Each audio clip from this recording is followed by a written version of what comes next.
Hello, जय हिंद दोस्तों। मैं शुभम आपका स्वागत करता हूं आपके अपने इस यूट्यूब चैनल शुभम क्लासेस में। आज की हमारी क्लास सेक्शन वाइज होने वाली है, जिसके अंदर हम सामान्य ज्ञान के 15 क्वेश्चंस और सामान्य विज्ञान के 15 क्वेश्चन डिस्कस करने वाले हैं।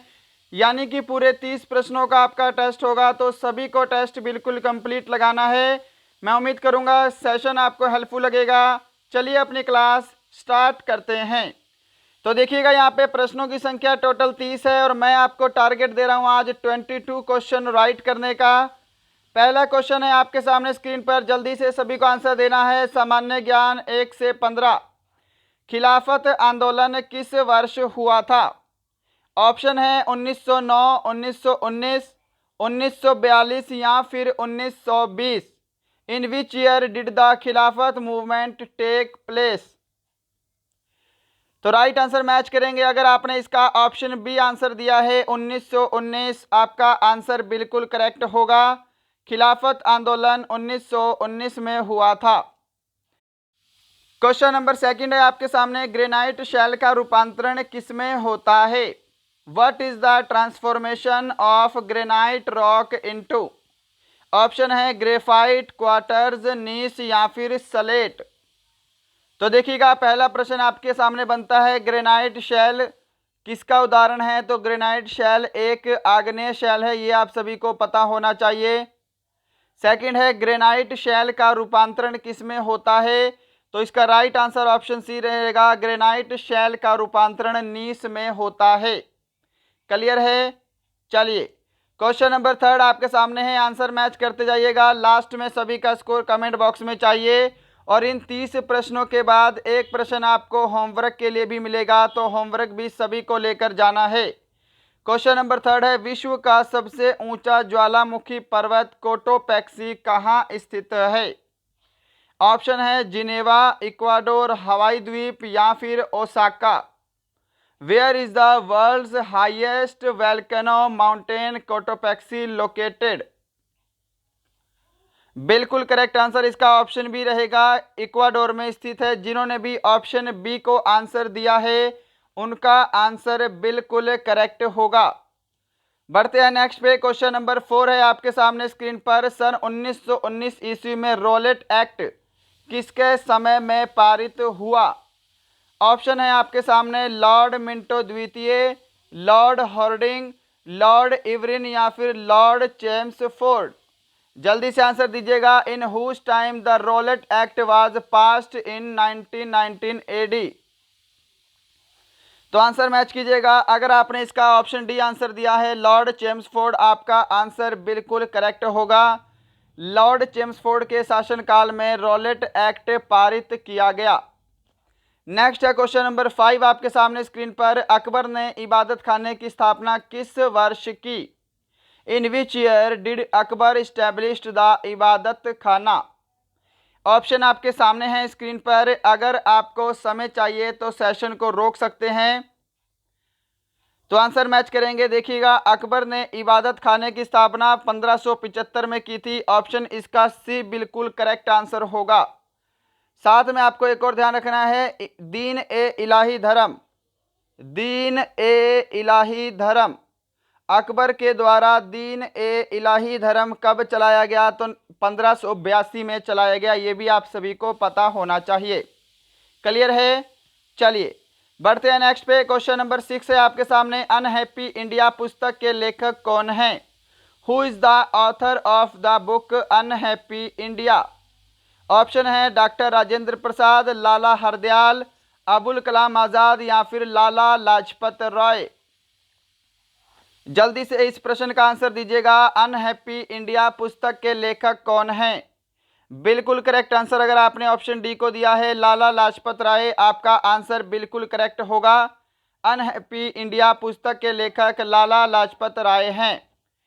क्वेश्चन नंबर 7 है जी आपके सामने स्क्रीन पर, जल्दी से आंसर दीजिएगा इस प्रश्न का।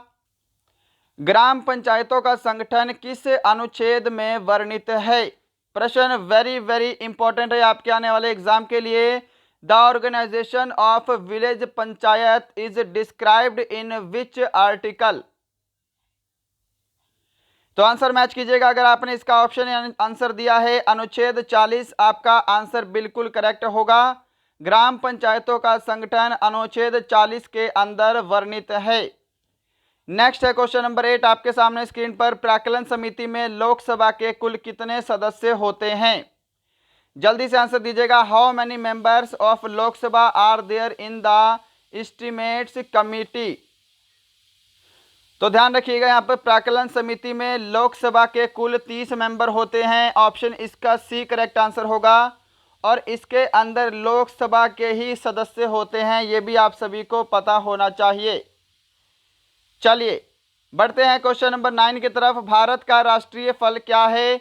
और ये वाला क्वेश्चन सभी का 100% सही होना चाहिए। भारत का राष्ट्रीय फल क्या है? Which is the national fruit of India?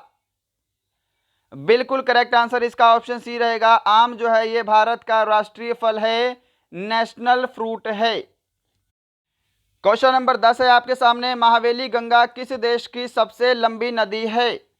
Option है आपके सामने भूटान, भारत, पाकिस्तान या फिर Sri Lanka.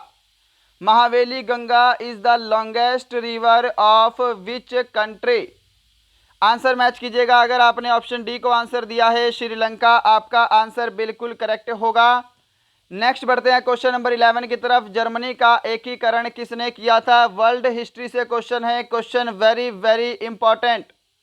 Who had unified Germany? Option है Napoleon Bonaparte, George Bernard Shaw, Karl Marx या फिर बिस्मार्क। तो देखिएगा, जर्मनी का एकीकरण बिस्मार्क के द्वारा किया गया। अगर आप सभी ने ऑप्शन डी को आंसर किया है, आपका आंसर बिल्कुल करेक्ट होगा। क्वेश्चन नंबर 12 की तरफ चलते हैं। आपके सामने है स्क्रीन पर। किसे मैन ऑफ डेस्टिनी के नाम से भी जाना जाता है? Who was also known as man of destiny? जल्दी से आंसर दीजिएगा। ऑप्शन आपके सामने है स्क्रीन पर। अगर समय चाहिए तो सेशन को रोक सकते हैं। तो क्या आंसर कर रहे हो? अगर आप सभी ने ऑप्शन बी को आंसर दिया है नेपोलियन बोनापार्ट, आपका आंसर करेक्ट होगा। Man of destiny Napoleon Bonaparte को कहा जाता है। क्वेश्चन नंबर 13 है जी आपके सामने स्क्रीन पर। गिद्दा और भांगड़ा किस राज्य के प्रसिद्ध लोक नृत्य हैं? Giddha and Bhangra are the famous folk dance of which state? Haryana, Punjab, Mizoram या फिर हिमाचल प्रदेश? तो आंसर मैच कीजिएगा। अगर आपने इस प्रश्न का ऑप्शन बी आंसर दिया है पंजाब, आपका आंसर बिल्कुल करेक्ट होगा। बढ़ते हैं नेक्स्ट क्वेश्चन की तरफ। क्वेश्चन नंबर 14 है आपके सामने। स्टैचू ऑफ लिबर्टी स्थित है? Statue of liberty is located at Paris, Tokyo, Moscow या फिर न्यूयॉर्क? तो स्टैचू ऑफ लिबर्टी कहाँ पे है? न्यूयॉर्क में है। आपका ऑप्शन डी जो है ये बिल्कुल करेक्ट आंसर होगा। साथ में आपको एक और ध्यान रखना है, भारत की है statue of unity. Statue of unity Sardar Vallabh Bhai Patel की प्रतिमा है। कहाँ पे है? गुजरात में है। हाइट कितनी है? 182 मीटर है। क्या ये चीज़ें सभी को याद रहेंगी? ये वेरी वेरी इंपॉर्टेंट है, स्टैचू ऑफ यूनिटी, राइट। चलिए, और क्वेश्चन नंबर 15 है आज का सामान्य ज्ञान का लास्ट क्वेश्चन है। डायट किस देश की संसद का नाम है? Diet is the name of the parliament of which country? जल्दी से आंसर दीजिएगा। ऑप्शन है स्वीडन, नॉर्वे, जापान या फिर मालदीव। तो आंसर मैच करेंगे। डायट जो है यह जापान की संसद का नाम है। अगर आपने ऑप्शन सी को आंसर किया है, आपका आंसर बिल्कुल करेक्ट होगा। तो दोस्तों यहाँ पे आपका सामान्य ज्ञान कंप्लीट होता है। अब डिस्कस करेंगे सेक्शन बी आपका सामान्य विज्ञान 16 से 30 तक पूरे 15 प्रश्न। सभी को टेस्ट कंप्लीट लगाना है। क्वेश्चन नंबर 16 है, विज्ञान की कौन सी शाखा घासों के अध्ययन से संबंधित है? और ये वाला प्रश्न आपके आर्मी के ट्रेडमैन के एग्जाम में पूछा जा चुका है। सभी को इसका आंसर बिल्कुल करेक्ट देना है। ऑप्शन है आर्बेरिकल्चर, एग्रेस्ट्रोलॉजी, ऑस्टियोलॉजी या फिर कॉस्मोग्राफ। विज्ञान की कौन सी शाखा घास के अध्ययन से संबंधित है? आंसर मैच करेंगे। ऑप्शन इसका बी बिल्कुल करेक्ट आंसर होगा, एग्रेस्ट्रोलॉजी। क्वेश्चन नंबर 17 है जी आपके सामने, चेचक के टीके का आविष्कार किसने किया? ऑप्शन है Robert Koch, Edward Jenner, Ronald Ross या फिर Karl who invented the smallpox vaccine? तो आंसर मैच कीजिएगा। अगर आपने ऑप्शन बी को आंसर दिया है एडवर्ड जेनर, आपका आंसर बिल्कुल करेक्ट होगा। रोनाल्ड रॉस जो है यह मलेरिया से संबंधित है, यह भी आपको ध्यान रखना है। कार्ल लैंड स्टीनर किससे संबंधित हैं? तो ये आपके ब्लड ग्रुप यानी कि रक्त समूह से रिलेटेड हैं। क्लियर है? चलिए क्वेश्चन नंबर है आपके सामने, मोनाजाइटिस रोग किस अंग से संबंधित है? मोनाजाइटिस रोग किस अंग से संबंधित है? ऑप्शन है त्वचा, आंख, मस्तिष्क या फिर अमाशय। तो आंसर मैच कीजिएगा। मोनाजाइटिस रोग जो है यह मस्तिष्क से संबंधित है। अगर आपने ऑप्शन सी को आंसर किया है तो आपका आंसर बिल्कुल करेक्ट होगा। क्वेश्चन नंबर 19 है जी आपके सामने स्क्रीन पर, टैकोफेरोल किस विटामिन का रासायनिक नाम है? विटामिन के, विटामिन ए, विटामिन B7 या फिर विटामिन B5। क्वेश्चन है आपके सामने, टैकोफेरोल किस विटामिन का रासायनिक नाम है? और ऑप्शन यहाँ पर चारों की चारों रॉन्ग पुटी हैं। टैकोफेरोल जो है यह विटामिन ई का रासायनिक नाम है, ये सभी को ध्यान रखना है। ऑप्शन पे मत जाइएगा, यहाँ पर चारों की चारों ऑप्शन रॉन्ग हैं। क्लियर है सभी को? विटामिन ई जो है इसका बिल्कुल करेक्ट आंसर होगा। चलिए बढ़ते हैं नेक्स्ट क्वेश्चन की तरफ। क्वेश्चन नंबर 20 है, कौन सी ग्रंथि अंतःस्रावी व बहिर्स्रावी दोनों ही प्रकार की है? ऑप्शन है यकृत, थायराइड, पिट्यूटरी या फिर अग्नाशय। Which glands has both endocrine and exocrine type? जल्दी से आंसर दीजिएगा, प्रश्न वेरी वेरी इंपॉर्टेंट है, तो ध्यान रखिएगा। अगर आपने यहाँ पर ऑप्शन डी को आंसर दिया है अग्नाशय, आपका आंसर बिल्कुल करेक्ट होगा। अग्नाशय जो है यह अंतःस्रावी और बहिर्स्रावी दोनों ही प्रकार से कार्य करती है। मानव शरीर की सबसे बड़ी ग्रंथि कौन सी है? तो यकृत है। और सबसे बड़ी अंतःस्रावी ग्रंथि अगर आपको बोलेगा तो यहाँ पे आपको थायराइड आंसर करना है। और सबसे छोटी अंतःस्रावी और बहिर्स्रावी दोनों ही प्रकार की ग्रंथि में पिट्यूटरी आपको आंसर करना है। क्लियर है? चलिए क्वेश्चन नंबर 21 पे चलते हैं। किस अक्रिय गैस को स्ट्रेंजर गैस भी कहते हैं? Which inert gas is also called stranger gas? Option है ऑर्गन, जीनॉन, मीथेन या फिर क्रिप्टॉन। तो ध्यान रखिएगा, स्ट्रेंजर गैस कहा जाता है जीनॉन गैस को। ऑप्शन इसका बी जो है ये बिल्कुल करेक्ट आंसर होगा। बढ़ते हैं नेक्स्ट क्वेश्चन की तरफ। क्वेश्चन नंबर 22 है आपके सामने, सोडियम धातु को किसमें रखा जाता है?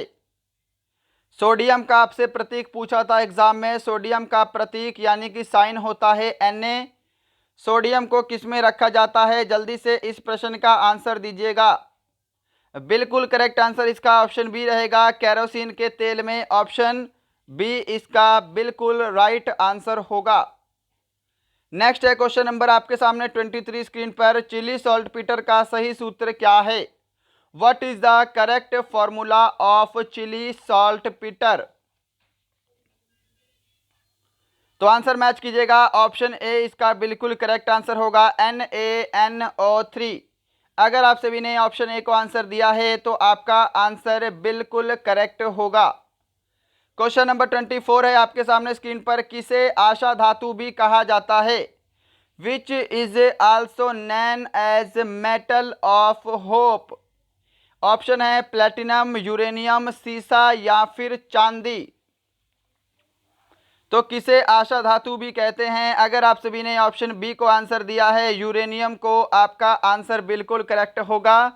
साथ साथ आंसर मैच करते जाइएगा। लास्ट में सभी का स्कोर कमेंट बॉक्स में चाहिए। और मैं उम्मीद करूंगा सेशन आपको हेल्पफुल लग रहा होगा। सभी प्रश्न इंपॉर्टेंट और सिलेक्टेड हैं। क्वेश्चन नंबर 25 है, सिनेबार किस धातु का अयस्क है? सिनेबार इज एन और ऑफ विच मेटल? सीसा, यूरेनियम, प्लेटिनम या फिर पारा? तो आंसर मैच कीजिएगा। सिनेबार जो है यह मरकरी का अयस्क है, पारे का अयस्क है। ऑप्शन इसका डी जो है बिल्कुल करेक्ट आंसर होगा। क्वेश्चन नंबर 26 है जी आपके सामने स्क्रीन पर। किसे मुलायम कोयला भी कहा जाता है? Which is also known as soft coal.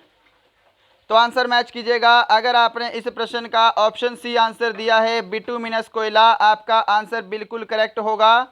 Bituminous कोयले को मुलायम कोयला या फिर सामान्य स्तर का कोयला भी कहते हैं। करेक्ट है। एंथ्रासाइट क्या है जी? सबसे उच्च कोटि का कोयला है, ये आप सभी को पता होना चाहिए। इसके अंदर कार्बन का प्रतिशत लगभग 90% से भी अबव होता है। क्वेश्चन नंबर है आपके सामने 27 स्क्रीन पर। निम्नलिखित में से कौन सा ऐसा उदाहरण है जो तीनों भौतिक अवस्था में रह सकता है? Which of the following is an example that an exist in all three physical state. क्या आंसर कर रहे हो? अगर आप सभी ने ऑप्शन बी को आंसर दिया है वाटर, आपका आंसर बिल्कुल करेक्ट होगा। वाटर जो है तीनों भौतिक अवस्था, ठोस, द्रव और गैस, तीनों में रह सकता है। क्लियर है सभी को? चलिए क्वेश्चन नंबर 28 है सामने स्क्रीन पर। प्रेरकत्व की इकाई क्या है? ऑप्शन है फेराड, ओम, हेनरी या फिर वेबर। तो ध्यान रखिएगा, प्रेरकत्व की इकाई क्या है? ऑप्शन अगर आप सभी ने सी को आंसर दिया है हेनरी, आपका आंसर बिल्कुल करेक्ट होगा। क्वेश्चन नंबर 29 है और सेकंड लास्ट क्वेश्चन है आपके सामने। वायुयान तथा मोटर नाव की गति को नापने वाला उपकरण कौन सा है? Which instrument is use to measure the speed of an aircraft and a motor boat. Option आपके सामने है टैकोमीटर, एक्टिवमीटर, थर्मोस्टेट या फिर सेक्सटेंट।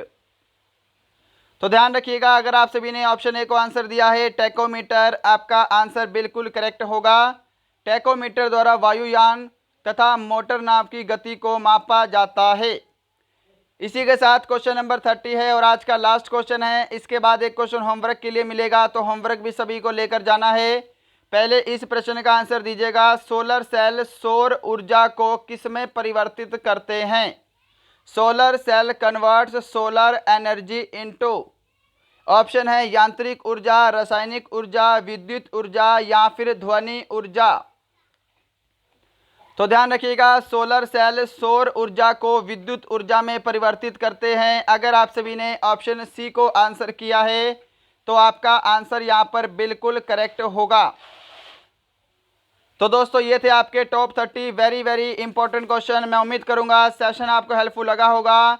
आपको सेक्शन वाइज स्कोर कमेंट करना है कि सेक्शन ए में आपका कितना स्कोर हुआ है और सेक्शन बी में आपका कितना स्कोर हुआ है, और लास्ट में आप सभी को टोटल कमेंट करना है टोटल आपका स्कोर कितना है। ये क्वेश्चन होमवर्क का है, कल की क्लास में इसको डिस्कस किया जाएगा। इसका आंसर सभी को कमेंट बॉक्स में देना है। आंख का कौन सा भाग आंख के रंग का निर्धारण करता है? Which parts of the I determines the colour of the I. Option है पुतली, आइरिस, कॉर्निया या फिर आई लीड। सभी को इसका आंसर कमेंट बॉक्स में करना है, कल की क्लास में इसका आंसर डिस्कस किया जाएगा। तो दोस्तों यही था आज का सेशन। बताइएगा इन टॉप 30 क्वेश्चंस में आपका स्कोर कितना था। मिलते हैं कल किसी और अच्छे टॉपिक के साथ, तब तक के लिए जय हिंद, जय भारत।